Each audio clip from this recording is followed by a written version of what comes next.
Aristoteles disuruh ngajar di kerajaannya, kemudian dia diambil menantu. Tapi kemudian kerajaan itu diserang oleh Persia, karena Persia itu kan zaman itu super powernya, menyerang kemana-mana. Mungkin ada yang pernah nonton film yang judulnya 300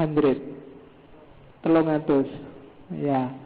Itu kan kisah ketika Persia menjarah kemana-mana termasuk ke Spartan. Dan lahirlah legenda luar biasa 300 melawan ribuan pasukan, meskipun akhirnya kalah. Tapi kan yang dibidik terus heroiknya. Nah, di situ Herminius yang mertuanya sekaligus pelindungnya tewas, dan terpaksa Aristoteles mengembara lagi. Pada akhirnya dia dipanggil pulang oleh Raja Macedonia yang dulu tempat ayahnya mengabdi. Di situ dia disuruh mengajar privat anaknya yang nanti dikenal sebagai Alexander the Great. Ketika diajar oleh Aristoteles, Alexander the Great ini umurnya paling sekitar 13-an tahun. Ada banyak buku yang cerita betapa banyak sekali kisah-kisah dua orang ini ketika Aristoteles mengajar Alexander the Great. Nanti Alexander the Great ini diangkat jadi raja sekitar dia umur 20. Saat dia jadi raja, kemudian Aristoteles balik lagi pulang kampung ke Athena.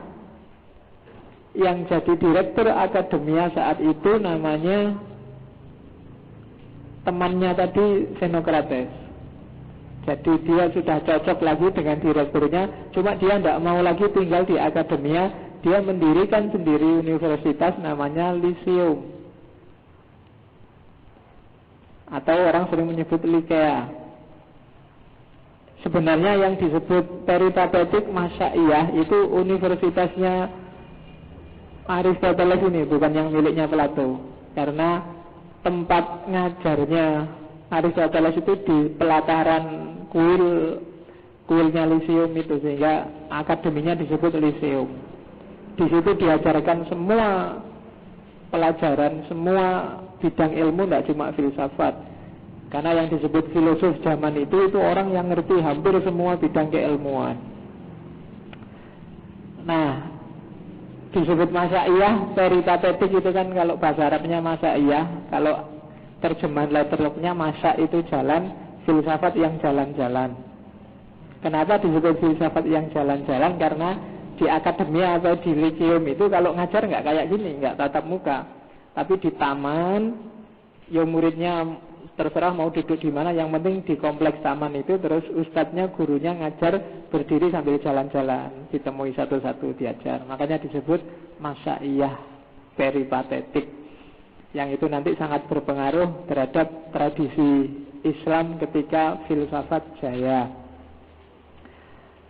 Nah, yang membantu Aristoteles mendirikan Lyceum itu ya muridnya Alexander the Great.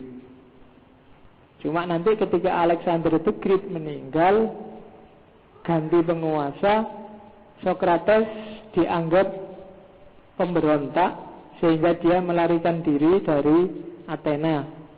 Sebenarnya dia melarikan diri bukan takut nanti ada satu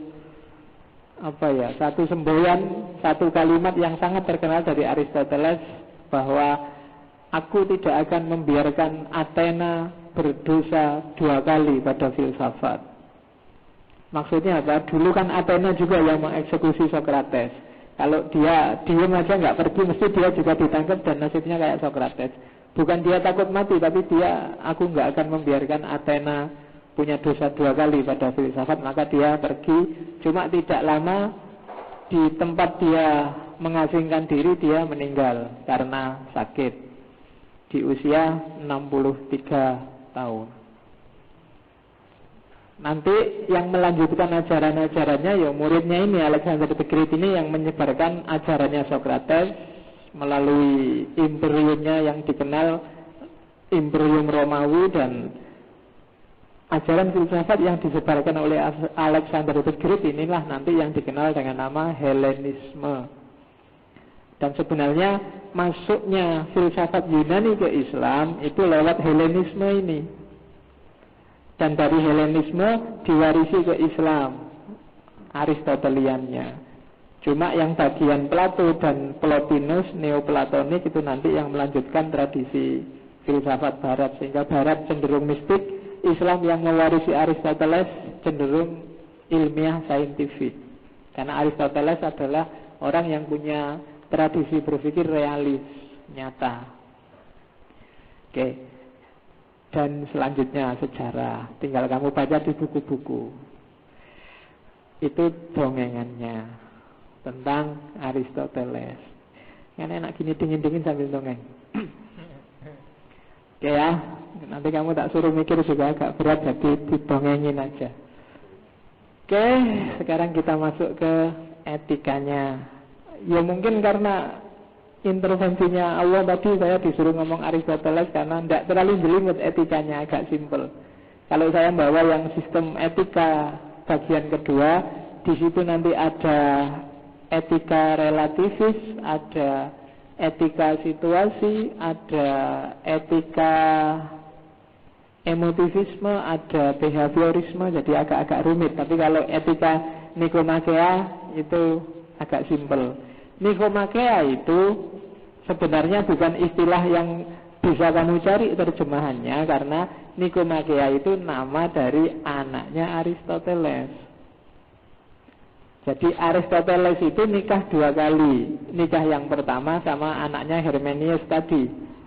Cuma istrinya terus meninggal, nikah lagi ketika dia di Athena. Dari istri yang pertama punya anak perempuan, dari istri yang kedua punya anak laki-laki namanya Nikomachus.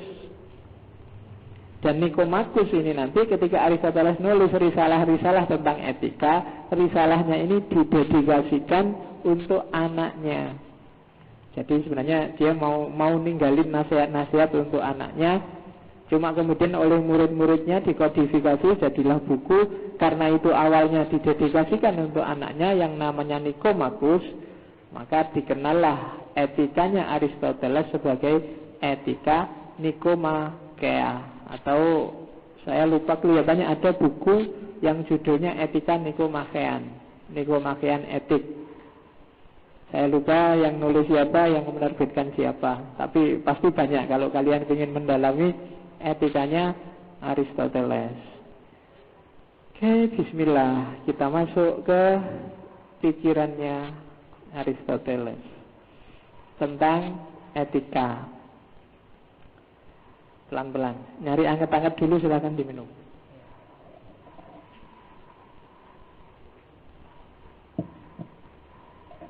Oke, Aristoteles bukunya tentang etika, risalah-risalahnya itu ada 3. Yang pertama yang etika Nikomakea, yang kedua etika Eudaimonia, dan yang ketiga Magna Moralia.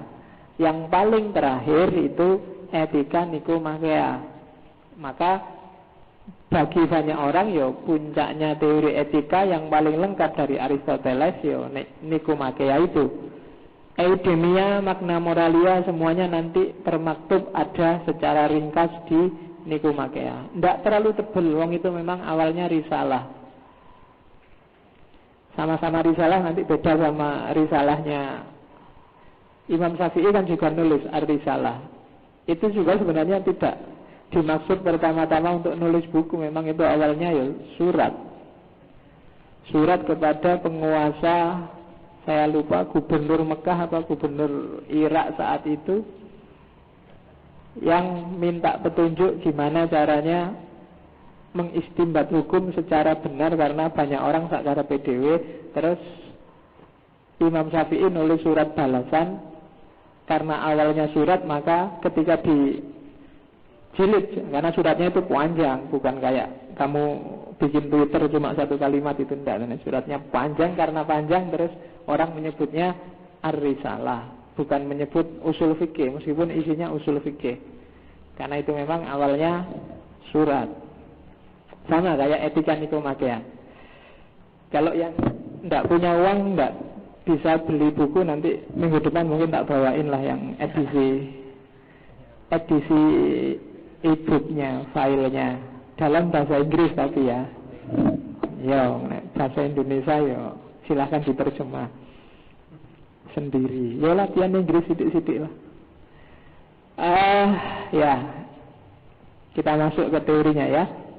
Etika nikomakea itu etika yang disebut etika eudemia, eudaimonia, etika yang basisnya kebahagiaan. Cirinya etika nikomakea itu orientasinya adalah teleologis. Jadi orientasi etiknya itu teologis, serba tujuan. Sistem filsafatnya Aristoteles juga banyak orang menyebutnya teleologis. Jadi ada tujuan, apapun itu ada tujuannya. Ilmu kesehatan tujuannya biar orang sehat, ilmu pertanian tujuannya biar orang bisa bertani.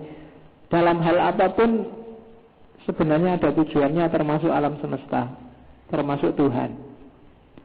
Dan nanti di antara teori teleologisnya Aristoteles yang sangat terkenal kan ketika dia membuktikan adanya Tuhan, yang disebut unmoved mover, atau orang sering menyebutnya causa prima, penggerak yang tidak bergerak. Itu kan teori membuktikan bahwa untuk membuktikan adanya Tuhan itu gampang. Segala sesuatu di dunia ini kan ada sebabnya. Tidak ada satupun yang tidak ada sebabnya. Teh ini dari air sama teh, air dari tanah, tanah dari teh, terus selalu ada sebabnya. Tidak ada sesuatu pun yang tidak ada sebabnya. Dan kalau ditarik-tarik terus, harus ada sebab yang pertama. Tidak boleh ada sebab terus, tidak ada akhirnya. Dan kalau nggak ada akhirnya kan nggak masuk akal. Maka harus ada sebab yang awal, yang dia jadi sebab, tapi dia tidak disebabkan oleh apapun. Nah, terus orang beragama menyebutnya, ya itu namanya Tuhan. Meskipun Aristoteles nggak pernah nyebut itu Tuhan. Tapi cara berpikir seperti ini terus dipakai oleh Aristoteles untuk membuktikan Tuhan. Oke, jenisnya namanya eudaimonisme. Orang biasanya mendefinisikan dari kata eudaimon. Eudaimon itu makna jauhnya itu kebahagiaan, kenyamanan. Tapi kalau kamu baca buku-buku sejarah Yunani, eudaimon itu sebenarnya semacam dewa pelindung. Dewa pelindung itu ya kayak, kamu kan punya keyakinan bahwa kamu ada loh yang melindungi, ada malaikat yang ngikutin kamu, atau nek wong Jawa ada apa? Yang apa? Kakang kawah adi hari-hari, ada sing kaya-kaya ngono kuwi ya. Itu kalau bahasa Yunaninya namanya eudaimon. Tapi terus itu diasosiasikan sebagai kebahagiaan, kenyamanan. Kan kalau ada dewa pelindung kan kita aman, kita nyaman. Oke. Katanya Aristoteles, tujuannya etika, kenapa sih kita harus berbuat baik? Kenapa kita harus melakukan kebajikan? Ya sebenarnya biar kita bahagia. Tidak usah jelimet-jelimet pakai teori macam-macam kayak teleologis, kayak intinya kayak kemarin di deontologisnya kan. Katanya simpel aja. Kenapa hidup harus diatur biar kita nyaman? Kalau nggak ada aturan ya rumit. Gitu loh. Ayo diatur duduknya jangan jauh-jauh biar kalau saya ngomong dengar. Itu kan aturan. Kamu ala Pak diatur segala suka-suka. Lu nggak enak kalau nggak diatur. Kamu nggak nyaman. Harus ada aturannya. Itu namanya eudaimonisme. Motonya adalah, bisa kamu pakai moto kapan-kapan kalau kamu diminta ya orang, motonya apa mas? Pakai motonya Aristoteles ini, menjadi orang baik itu baik. Nih. Dalam kan itu. Jadi kalau kamu ngapain sih kalau kamu jadi orang baik? Ya karena jadi orang baik itu baik. Maksudnya apa? Orang baik itu adalah orang yang baik dalam dirinya sendiri. Baik dalam dirinya sendiri itu, kalau dia melakukan kebaikan, tidak ada sesuatu yang lain yang dia tuju dari kebaikan itu selain kebaikan itu sendiri. Kalau kamu ditanya, kenapa sih kok kamu jujur? Ya karena jujur itu baik. Bukan karena kalau saya jujur kan nanti dapat pujian. Enggak. Kalau saya setia kan nanti pasanganku enggak lari. Enggak ada itu. Pasanganmu lari apa enggak lari, tetap kamu akan setia. Itu karena apa? Karena jadi orang baik itu baik. Dan kebajikan itu kalau bahasa lainnya, kalau bahasa agamanya, baik itu fitrahnya manusia. Dia naturnya sudah memang natural. Bekal kita itu dibekali oleh Tuhan untuk jadi orang baik sebenarnya. Makanya dikasih akal, makanya dikasih hati, dikasih nurani dan seterusnya. Karena memang kita disuruh jadi baik oleh Allah.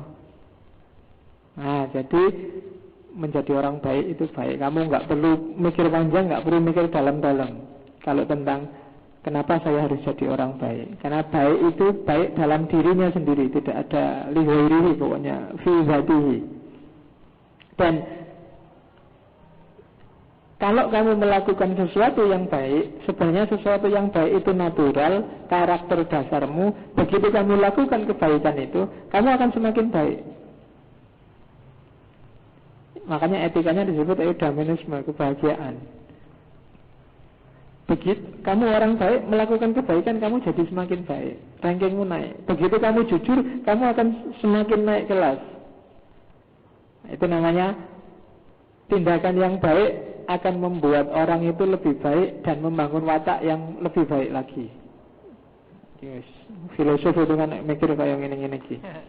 Jadi kadung di kemarin di kelas saya ngomong pikiran-pikirannya Mullah Sadra itu kan, tidak ada wujud yang tidak bisa dikasih atribut ada.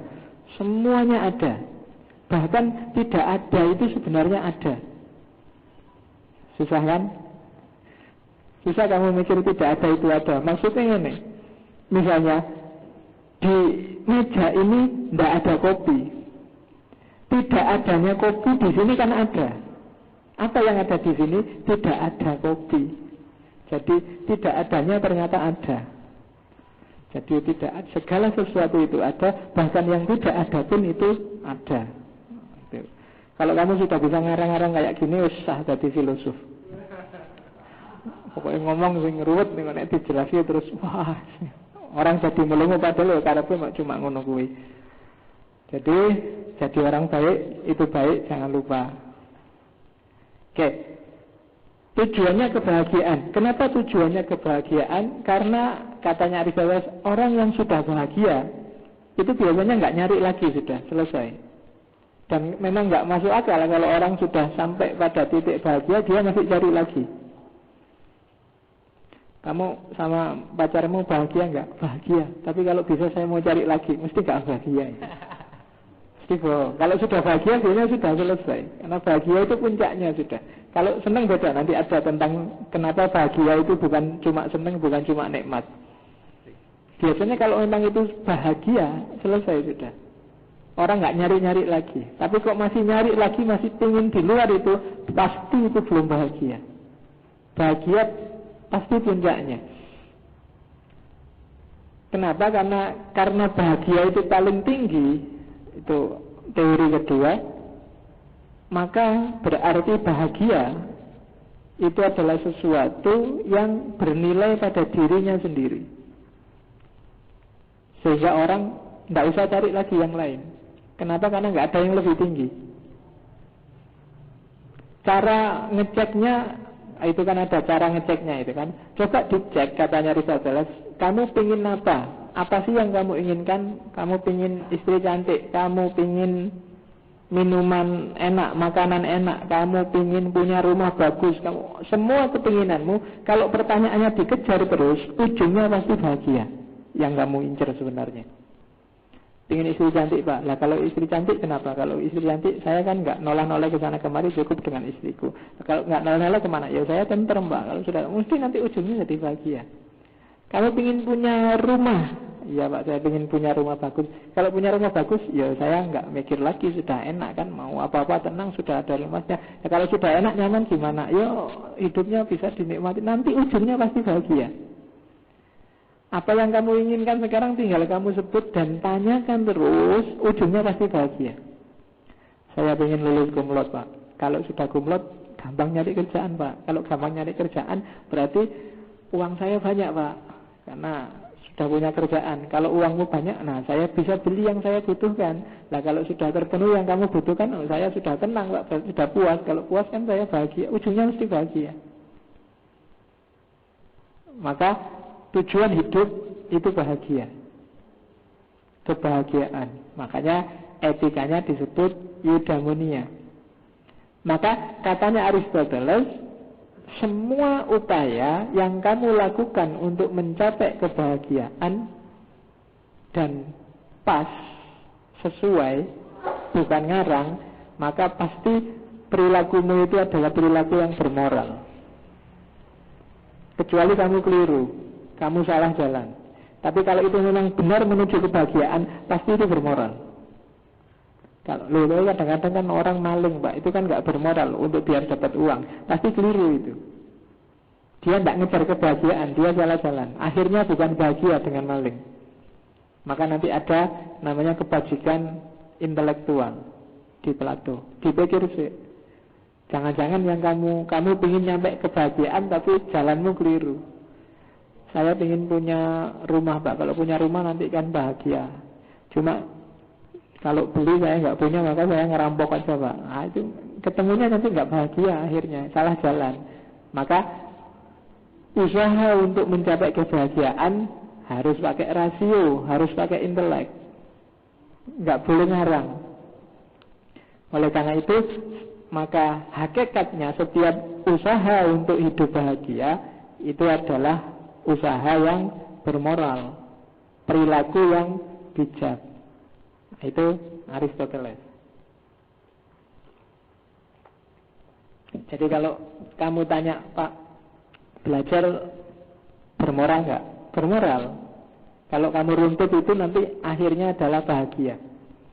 Ngaji ini bermoral nggak? Ya tinggal kamu hitung aja. Kalau ngaji ini hasilnya apa, terus hasilnya maunya kemana, setelah itu tercapai terus kemana dan seterusnya. Kalau ujungnya bahagia berarti itu bermoral. Tapi kalau ngajinya cuma dapat capek sama teh hangat, ya saya tidak tahu itu nanti ketemu nggak dengan ujung yang bahagia. Atau ya itu cuma jalannya aja, Pak. Nanti ketemunya ya tetap senang, bahagia, jangan khawatir. Nah, itu tujuan hidup. Jadi mulai sekarang kalau kamu ada orang tanya, sebenarnya tujuan hidupmu apa sih? Kalau kamu sudah malas mikir dan malas neko-neko, bilang aja pengen bahagia. Selesai sudah. Orang bantai ya susah. Mana ada orang tidak pengen bahagia? Semua orang pengen bahagia. Dan tidak ada sesuatu yang di atas kebahagiaan. Kalau bagi Aristoteles, puncaknya tetap bahagia. Para sufi pun kan ada Tuhan. Iya, bersatu dengan Tuhan itu kan bahagia. Maka para sufi nggak mau keluar-keluar kalau sudah nyampe sana. Ujungnya pasti tetap bahagia. Oke. Terus ini teori selanjutnya.